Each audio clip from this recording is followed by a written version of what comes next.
ఈటెల రాజేందర్ రెడ్డి గారు చాలా మాట్లాడుతూ ఉన్నాడు. ఆయన ఏ కులం ఆయనకే స్పష్టత లేదు. ఈటెల రాజేందర్ గౌరవనీయ ఎంపీలు గారు వీళ్ళ క్లారిఫై చేయాలా, ఆయన ముదిరాజ్ కులానికి చెందిన వ్యక్తి, రెడ్డి కులానికి చెందిన వ్యక్తి.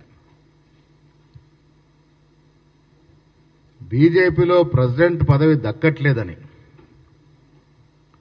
ఆ ఆక్రోశాన్నంతా మిగతా వీళ్ళ మీద కక్కే ప్రయత్నం చేస్తూ ఉన్నాడు.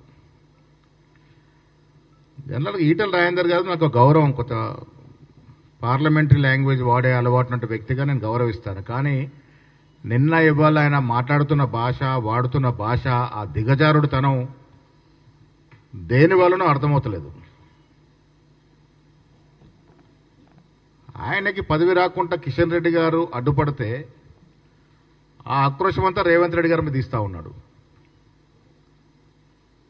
ఏం భాష మాట్లాడుతున్నాడు ఒక ముఖ్యమంత్రి గురించి, ఒక పార్లమెంట్ సభ్యుడే ఉన్న వ్యక్తి. మీ హయాంలో కాదా ఈ రాష్ట్రం దివాలా తీసింది? మీరు ఆర్థిక శాఖ మంత్రిగా పనిచేసిన సందర్భంలో ఈ రాష్ట్రము దివాలా తీసిన పరిస్థితి మీరు మర్చిపోయినరా? కేసీఆర్ నిర్వాకం, నీ నిర్వాకం వల్లే కదా ఈ రాష్ట్రం 6.5 లక్షల కోట్ల అప్పులో కూరుకుపోయింది.